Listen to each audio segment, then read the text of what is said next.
रब को मुझसे भी इश्क है वरना दोस्त यूं ही नहीं मिला करते। कितनी सच्ची बात है ना। सच में किसी भी काम में अगर दोस्तों का साथ, प्यार, विश्वास और संबल मिल जाए ना, तो कोई भी असंभव सा लगने वाला काम भी बहुत आसानी से पूरा हो जाता है।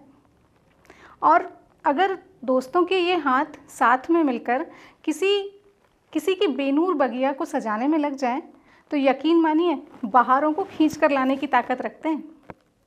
आइए आज कुछ ऐसे ही दोस्तों से मिलते हैं जिन्होंने आपस में मिलकर न जाने कितने सकारात्मक काम किए हैं, न जाने कितने गुलशनों को सजाया है। तो आइए मिलते हैं। और आज का दिन मैंने सोचा है कि मित्रता पर कुछ कहना है, फ्रेंडशिप पर। और हम जानते हैं कि मनुष्य एक सामाजिक प्राणी है और उसे मिलजुल कर रहना, मित्रता करना आवश्यक होता है। मित्रता एक तरह से कहा जाए तो वो दो लोगों के बीच ट्रस्ट और रेस्पेक्ट की बात होती है। जब दो लोगों के दिल मिल जाते हैं, एक दूसरे पर भरोसा करते हैं, तो वो मित्रता कहलाती है। पर बहुत वर्षों तक, जब भारतवर्ष की स्वतंत्रता के बाद अब हम जब अनुभवों को प्राप्त करके देखते हैं, तो हमें लगता है कि फ्रेंडशिप केवल दो लोगों के बीच नहीं होती है, फ्रेंडशिप समाज के लोगों के बीच होती है। और जब हम इस बात को देखते हैं कि फ्रेंडशिप ट्रस्ट और रेस्पेक्ट और लव दूसरे लोगों के साथ होना फ्रेंडशिप कहलाती है। भारतीय संस्कृति में विश्व बंधुत्व की जो परिकल्पना है वो भी मित्रता से ही प्रारंभ होती है। जब हम विश्व बंधुत्व की बात करते हैं तो हम भारतीयों को ये सीखने की ज़रूरत है कि हम समाज के लोगों से मित्रता करें, क्योंकि हमारा देश आज जब ऐसी स्थिति से होकर गुजर रहा है तो हमें आवश्यक है कि प्रत्येक जन इस बात को विचार करे कि हम अपने देश के लिए कुछ सोचें और देश के लिए करें। और इसीलिए मुझे लगता है कि जब हम केवल दो लोगों की मित्रता की बात करते हैं तो वो हमारी संस्कृति के अंतर्गत नहीं आता। समाज में लोगों के बीच जब हम मित्रता की बात करते हैं तब वो हमारी भारतीय संस्कृति के अंतर्गत आता है। और इसलिए मुझे ऐसा लगता है अब कि छिंदवाड़ा में खास करके बहुत सी महिलाएं जो हैं वो मित्रवत होकर के एक गुट बनाकर, एक ग्रुप बना करके समाज सेवा के कार्य में जुड़ी हुई हैं। और तब उनकी मित्रता के भाव को देखें तो उनकी एक दूसरे से मित्रता है, इसलिए वो एक साथ जुड़ गई। और एक साथ जुड़ने के साथ साथ उन्होंने अपने भावों को, विचारों को प्रकट किया अपने मित्रों के साथ। और हम जानते हैं कि मित्रता तभी होती है जब हमारे विचार और भाव एक दूसरे से मिलते हैं। तो ये भाव और विचार जब एक दूसरे से मिल गए तो उन्होंने जो विचार किया कि हमारे परिदृश्य को देखें, जहाँ ज़रूरत है वहाँ काम करें, और इसलिए उन्होंने मिलकर के काम करना प्रारंभ किया। और ये छिंदवाड़ा में बहुत अच्छी बात, सबसे अच्छी मुझे यही लगती है कि बहुत सारे सोशल ग्रुप्स बन गए हैं। और वे सोशल ग्रुप्स जो हैं वो लोगों की कठिनाइयों को, लोगों की परेशानियों को देख रहे हैं, और उसको देखने के साथ साथ वे उसी डायरेक्शन में, उसी दिशा में काम कर रहे हैं। यही आज की आवश्यकता है। ऐसे संवेदनहीन समय में जबकि लोग एक दूसरे को देखना पसंद नहीं करते, एक दूसरे के लिए कुछ करना पसंद नहीं करते, ऐसे समय में जब हमारे विचार इतने भिन्न हो गए हैं कि हम जाति पाति और भेदभाव की ओर ज़्यादा बढ़ जाते हैं, तब आवश्यक है कि हम मित्रता की बात करें और अपने लोगों के बीच इस मित्रता को बांटें। और जब हम अपने लोगों के बीच, असहाय लोगों के बीच, गरीबों के बीच, अपने आसपास के लोगों के बीच इस मित्रता को बांटेंगे, तभी वो कहलाएगा कि ये नेबर्स लव है। नेबर्स लव वो होता है जो हम अपने पड़ोसी से करते हैं। यदि हमारे पड़ोसी के घर में खाना ना हो और हम खाना खा करके फेंकते रहें तो ये मित्रवत व्यवहार नहीं होता। और इसलिए आवश्यक है कि हम सब अब इन बातों पर ध्यान दें। कौन कहता है संवरने से आती है खूबसूरती, दिल में दोस्ती हो तो चेहरे पे निखार खुद ही आ जाता है। ना रिश्ता खून का, ना रिवाज से बंधा, फिर भी उम्र भर साथ देते हैं दोस्त। जी हाँ दोस्तों, आज हम बात कर रहे हैं दोस्ती की, मित्रता की। मित्रता सुझाव और सहायता की कसौटी पर कसी जाती है। हम अक्सर अपने मित्रों को सुझाव तो विस्तार से देते हैं, परंतु सहायता संक्षेप में करते हैं। यदि हम अपने मित्रों की सहायता विस्तार से करने लगें और सुझाव को संक्षेप में दें तो हमारी मित्रता गौरवशाली हो सकती है। एक शाम दोस्तों के नाम। आइए आज मिलते हैं कुछ खास दोस्तों से जिन्होंने साथ मिलकर एक नई पहल की और समाज में अपना स्थान बनाया। छिंदवाड़ा में आज हम सब सखियां इस सौहार्दपूर्ण वातावरण में यह सोचकर बैठे हैं कि हम अपने छिंदवाड़ा के विकास के बारे में कुछ बातें करें, आपस में चर्चा करें और हम ये देखें कि हमारा शहर कहाँ से कहाँ तक पहुंच गया, क्या विकास किया है इसने। इसीलिए हम सोचते हैं कि हम लोग आपस में कुछ ऐसा अपनी जो भावनाएं हैं, अपने विचार हैं, वो आपस में हम एक दूसरे के साथ शेयर करेंगे आज। और इस मैं तारतम्य में कहना चाहूंगी कि मैं अनीता तिवारी हूँ, यहाँ पर समाज सेवा के क्षेत्र में कार्य कर रही हूँ पिछले 30-35 वर्षों से। छिंदवाड़ा में को हमने आदिवासी क्षेत्र से लेकर आज के औद्योगिक क्षेत्र तक हमने आज बढ़ते हुए देखा है और इसी विषय में हम आज आपस में चर्चा करेंगे।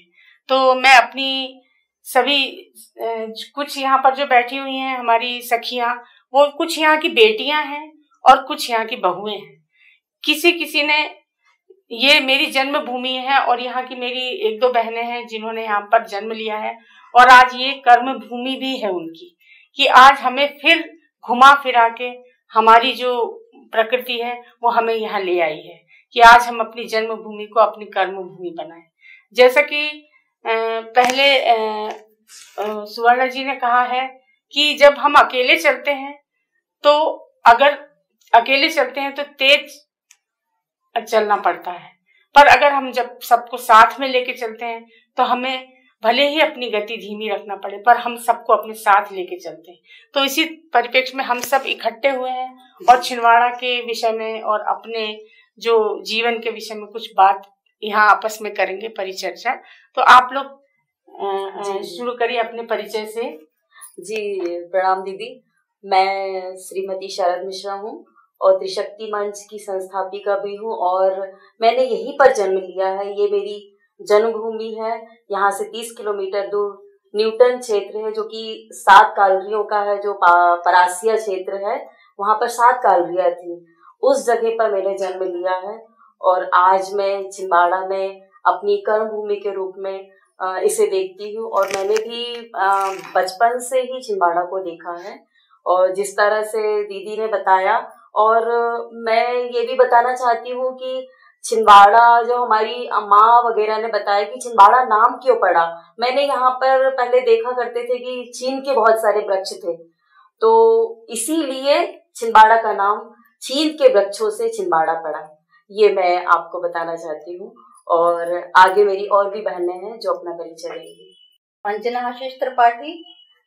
मेरा यानी पहली बार छिंदवाड़ा आना हुआ 83 में, तब मैं यहाँ मेहमान बनकर आई थी, मगर 89 में मैं यहाँ की बहू बन के आ गई।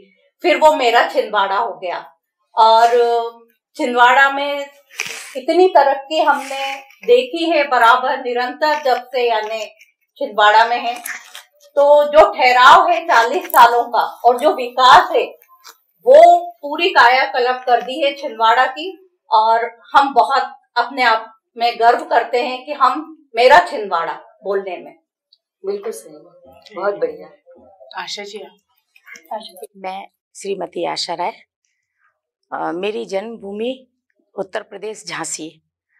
मैं छिंदवाड़ा के बारे में बताना चाहती ये हूँ कि हमारी सभी बहनों ने बताया कि ये लोग यहाँ से यहीं पैदा हुई, तो मेरा जन्म तो झांसी में हुआ था, तो उत्तर प्रदेश बड़ा शहर कहलाता था। जब मेरी शादी यहाँ हुई तो ट्रेनें भी नहीं चलती थी। मैं छिंदवाड़ा के विकास के बारे में बोल रही हूँ कि जो इतनी जल्दी हुआ। 86 में मेरी शादी हुई। जब मैं यहाँ आई तो ढंग की मिठाइयाँ भी नहीं मिलती थी, आदिवासी एरिया था, और जो रफ्तार यहाँ पर मतलब या बाहर के लोग आए या, और ट्रेनें भी नहीं चलती थी, आना जाना भी कम था, तो लोग उतने शौकीन भी नहीं थे। मैं आपको बता दूं, रही बात ऐसी कि पहले जो, अब तो बहुत समाज सेवी हो गए हैं, पहले समाज से जुड़ने के लिए एक उद्देश्य था, उन्होंने कहा सामूहिक रामायण कर लेते हैं, तो इस बहाने बहनें जुड़ जाएंगी। तो मुझे भी शादी के पहले से मैं सोशल वर्क में बहुत रुचि रखती थी और यहाँ बहुत बड़े परिवार की बहू हूँ, लेकिन फिर भी मैंने अपने जज्बे को मतलब यानी बुझाया नहीं। बच्चे बड़े होने के बाद मैं फिर निकली, अनीता दीदी वगैरह ये सभी बहनों, हम लोग कई संगठनों में काम करते हैं समाज सेवा, और प्रदेश से लेकर राष्ट्रीय लेवल तक हमारे संगठन जुड़े हुए हैं और हम भली भांति करते हैं और हमें गर्व होता है। अब मैं खुद अपने उस झांसी शहर में जाके जब वो लोग यहाँ आते हैं तो वो एक ही चीज कहते हैं कि हमने बहुत सी सड़कें देखी, बहुत से गार्डन, वो बहुत सी सफाई देखी, लेकिन सच में छिंदवाड़ा बहुत ही अच्छा है, यहाँ का मेंटेनेंस वगैरह बहुत अच्छा। तो अब हमें गर्व होता है कि हम यहाँ की बहू हैं। रही बात ये हम सभी बहनें मिलके काम करते हैं, तो जो मेरी सोच है वो हम सभी की सोच है। हम आगे बढ़ना नहीं चाहते, हम पीछे रहना चाहते हैं। अगर हम आगे चलेंगे तो हम पीछे का काफिला नहीं देख पाएंगे। हम लोग पीछे चलते हैं ताकि हम देखते हैं कि हमसे कोई दूर तो नहीं हो रहा। तो आज जिस प्रकृति पे आज हमारी सभी बहनों ने पर्सनल संगठन भी बना लिए हैं, पर्सनल अपना और भी कार्य क्षेत्रों में कार्य कर रही हैं, लेकिन हम जब कभी कोई बात होती है तो हम सब मिलकर कार्य करते हैं और हमें बहुत खुशी होती है कि हम छिंदवाड़ा से हैं। और अब हमें झांसी बताने में तो नहीं, लेकिन छिंदवाड़ा बताने में बहुत अच्छा लगता है। नमस्कार, मैं अलका शुक्ला, मेरी जन्मभूमि छिंदवाड़ा ही है और मैं गंज एरिया की ही बेटी हूँ और गोलगंज की मैं बहू हूँ।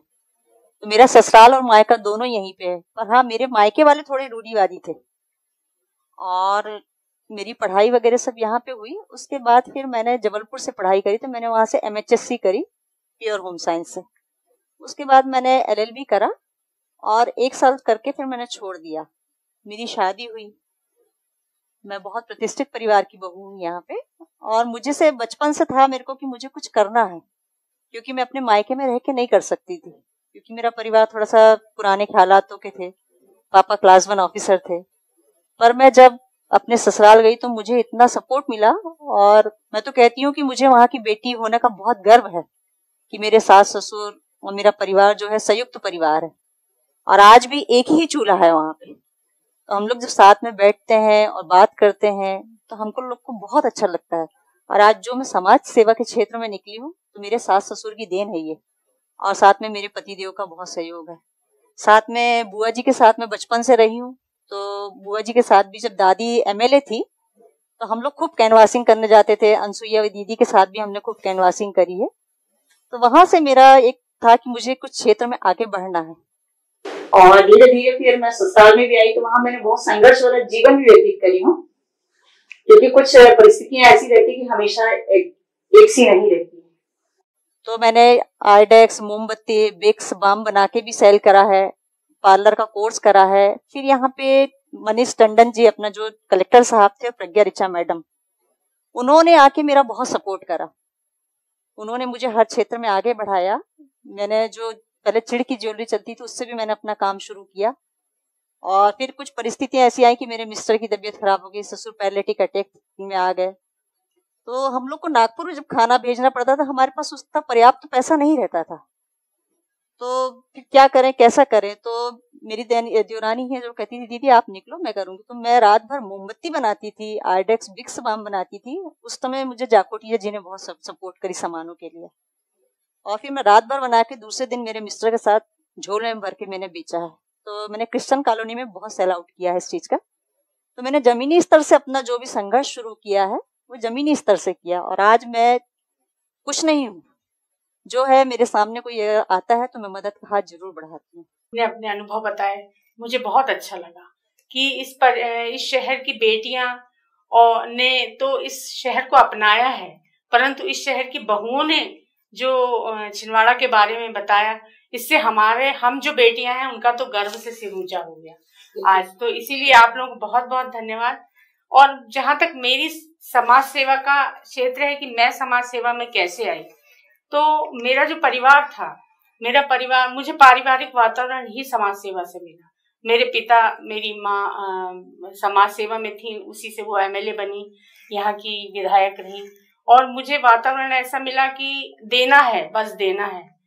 यानी परिवार संयुक्त परिवार था, बांट के खाना है, भाई बहनों के साथ रहना है और चाचा और ताऊ जी सबके बच्चे इकट्ठे रहना है, तो हमेशा से बांट के खाया, बांट के पहना, ये वातावरण रहा। फिर इसके बाद समाज सेवा में निकले, तो समाज सेवा में ये है कि बस हम अपने लिए ना करके दूसरों की तरफ भी देखें, और बस यही जो भावना थी उसने मुझे समाज सेवा में जमीनी सतह पर ले आया। और इसके बाद ये हुआ कि आज से 20-25 साल पहले मैत्री महिला मंडल हम कुछ महिलाओं ने मिलकर बनाया, और उसकी फाउंडर श्रीमती विलास मेहता जी रही, और मैं उनको बहुत बहुत धन्यवाद देती हूँ कि वो मेरी टीचर भी रही, और अभी तक मैं उनसे, वो 82 ईयर्स की हैं और मेरे ख्याल से हर 2-3 दिन में उनसे बात होती है। आज भी मैं उनसे सलाह लेती हूँ। और मैत्री महिला मंडल एक पहला महिला मंडल था जिसने समाज सेवा के क्षेत्र में जो 60 के अबव या आसपास की महिलाएं थी उनके लिए और उनको साथ में लेकर समाज सेवा में उतरा, और समाज सेवा में फिर कई कार्य किए, चाहे वो महिलाओं से रिलेटेड हो, चाहे लड़कियां, महिला शिक्षा पर हो, महिला स्वास्थ्य पर हो, बालिका भ्रूण हत्या, इस पर सब चीजों में हम लोगों ने हाथ बढ़ाया, सब महिलाएं साथ में लेके चली।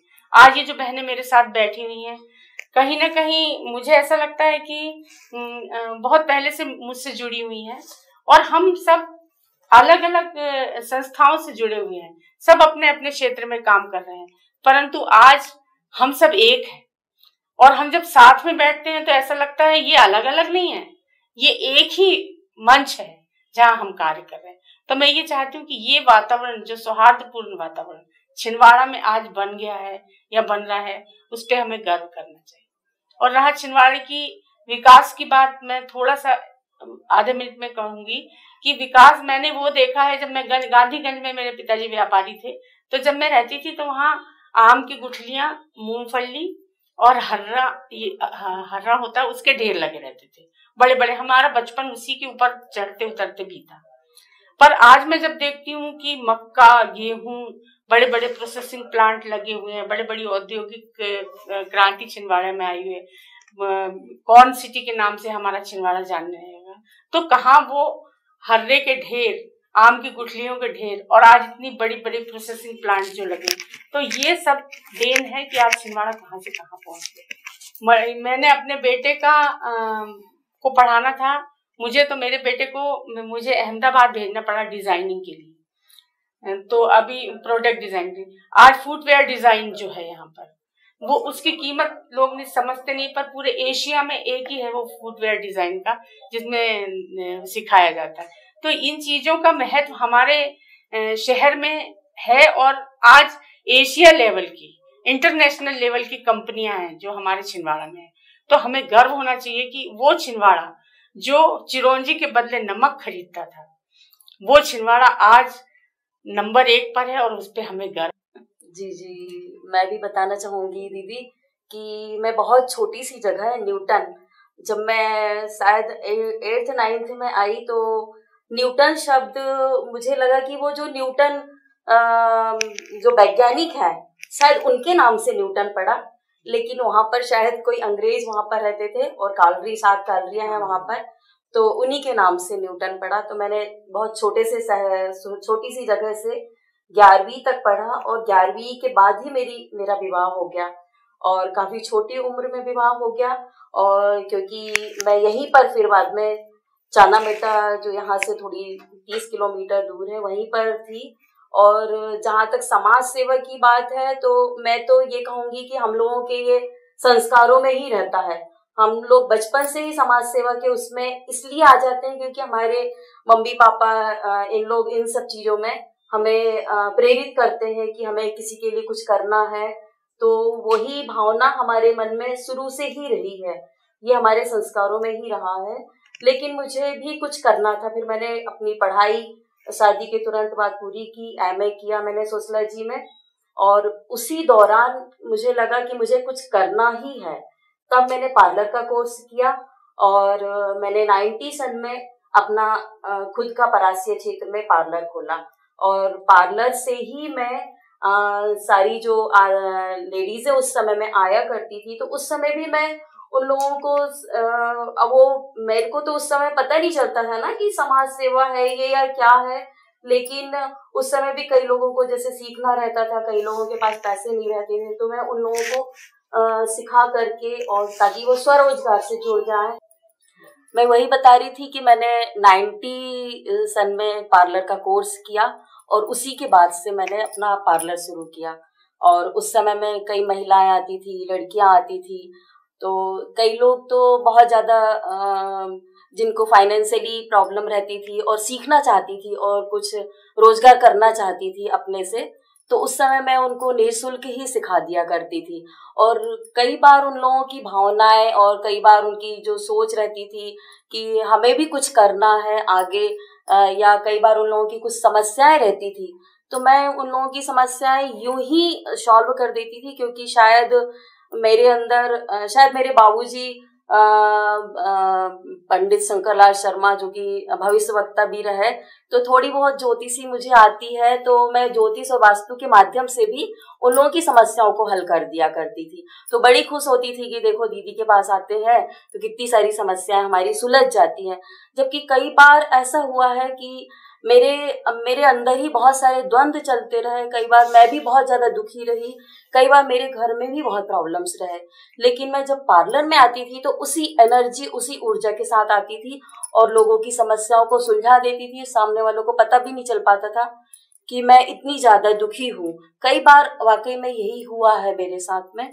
तो और फिर मैंने कई लड़कियों को देखा कि उनके अंदर बहुत सारी कलाएं हैं, उन लोग कहीं पेंटिंग में, तो डांस में, कविताओं में, संगीत में, बहुत से लोगों को कई टाइप की रुचि रहती है, लेकिन कभी कभी रूढ़िवादी परिवारों में जैसे आ जाती हैं, या कई परिवारों के ऐसे रहते हैं और वो कुछ करना चाहती हैं। तो फिर मैंने सोचा कि क्यों ना मैं ऐसा कोई प्लेटफॉर्म इनको दूं कि इन लोग भी कुछ कर पाए।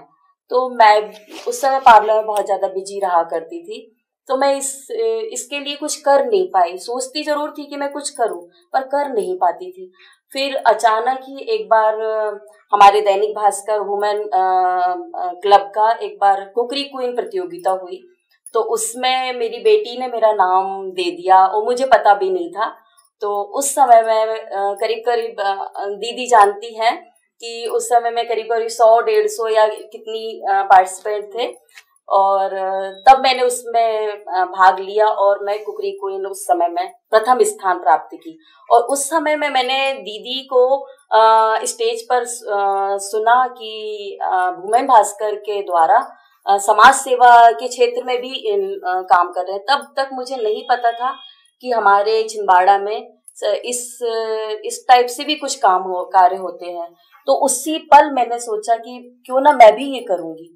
पर तब भी मैं अपने पार्लर में व्यस्त रही, पर मैंने वुमेन भास्कर ज्वाइन किया और वहीं से मुझे प्रेरणा मिली कि मुझे भी कुछ इसमें करना है। और उसके बाद फिर जब मेरे मन में जो चीजें थी, तो वो फिर मैंने हमारी आदरणीय अनीता दीदी और नीजा दीदी से शेयर की कि दीदी हम ऐसा कुछ करना चाहते हैं, लोगों को प्लेटफॉर्म देना चाहते हैं। तो हम त्रिशक्ति शब्द भी, मैंने माँ भगवती को मैं बहुत ज्यादा मानती हूँ, तो त्रिशक्ति शब्द वहीं से निकला मेरे मन में। और तृतीया का दिन था और 15 तारीख थी, अभी स्थापना दिवस था हमारा, तो उसी समय हमने त्रिशक्ति मंच की स्थापना की। और त्रिशक्ति मंच के द्वारा हमने बहुत सारे कार्य किए और नई नई प्रतिभाओं को हमने आगे लाया, चाहे वो कविताओं के माध्यम से हो, चाहे साहित्य के माध्यम से हो। हमने बहुत बड़ा कवि सम्मेलन करवाया जो कि राष्ट्रीय स्तर का था, जिसमें महिला रत्न दिया। और हम लोगों ने इसी त्रिशक्ति मंच के द्वारा दिव्यांग विवाह में हम लोगों ने मदद की, और गुड टच बैड टच के बारे में हम लोगों ने स्कूलों में जाकर के लड़कियों को समझाया कि हमें कैसे इन सब चीजों को कैसे समझ। वही मैं बता रही थी कि त्रिशक्ति मंच के माध्यम से हम लोगों ने बहुत सारे कार्य किए। और पिछले साल जब स्थापना दिवस था, तब हम लोगों ने एक मुहिम छेड़ी पॉलीथीन मुक्त पर, क्योंकि पॉलीथीन से बहुत ज्यादा नुकसान हो रहा था। और उसी समय हम लोगों ने ये संकल्प लिया कि अब हम इसकी मुहिम पूरे साल भर चलाएंगे। और हम लोगों ने पॉलीथीन मुक्त पर मुहिम छेड़ दी और अपने त्रिशक्ति मंच की थैली हम लोगों ने सब लोगों को दी कि अब कपड़े की थैली यूज करना है, पॉलीथीन को उपयोग नहीं करना है, जिसकी मुहिम हम लोगों ने ब्लॉक स्तर पर और तहसील स्तर पर, यहाँ तक कि हमने जबलपुर शहर में भी जाकर के इसका संदेश दिया। और इस तरह से ये मुहिम हमारी अभी चल ही रही है। और अब अगली मुहिम हम फिर से भी सोच रहे हैं कि चलाना है, जो कि लड़कियों के लिए है, कन्याओं के लिए है और किशोरियों के लिए है। जो कि मैं सोचा करती हूँ कि किशोरियों को मतलब जो उस परिवर्तन होते हैं, शारीरिक परिवर्तन होते हैं, और उनको हमको कैसे समझाना है, सैनिटरी पैड के बारे में कैसे समझाना है, इस मुहिम का हम आगे करने का सोचे हैं। और अभी जो कोरोना काल के समय में जो इतनी बड़ी आपदा हमारे यहाँ पर आई थी, तो त्रिशक्ति मंच ने बहुत सारे परिवारों को मदद की। और हम लोगों को कोई पैसा नहीं मिलता, ना ही हम लोग कहीं से लेते, कहीं से कोई फंड नहीं लेते। हमारे जो 15-20 जो मेंबर्स हैं, हम ही लोग मिलकर के कॉन्ट्री करते हैं और उससे हम लोग मदद करते हैं। तो इस तरह से हम लोगों ने कोरोना काल में भी बहुत सारी मदद की। और कई महिलाओं को हमने इसमें जोड़ा, समाज सेवा के लिए आगे लाए। कई महिलाएं रहती हैं कि नहीं, हमसे पैसा ले लो और आप कर देना, तो हमने कहा नहीं, आप भी आइए इसमें, आप भी शामिल होइए। तो ऐसे हम लोगों ने कई महिलाओं को जागरूक किया समाज सेवा में आने के लिए। तो सारे लोग हमारे साथ जुड़ते गए और हाँ, आज हमारे साथ में आप लोग सभी हैं और सभी लोग हमारा साथ देते हैं। और बहुत प्यारी है हमारी सारी सखियां, जो कि हमारा हमेशा साथ देती हैं और ऐसे ही साथ देते रहें, मैं यही चाहती हूँ। और हम सबके दिलों में रहें, बस यही मेरी इच्छा है। और बस और कुछ नहीं कहना चाहती।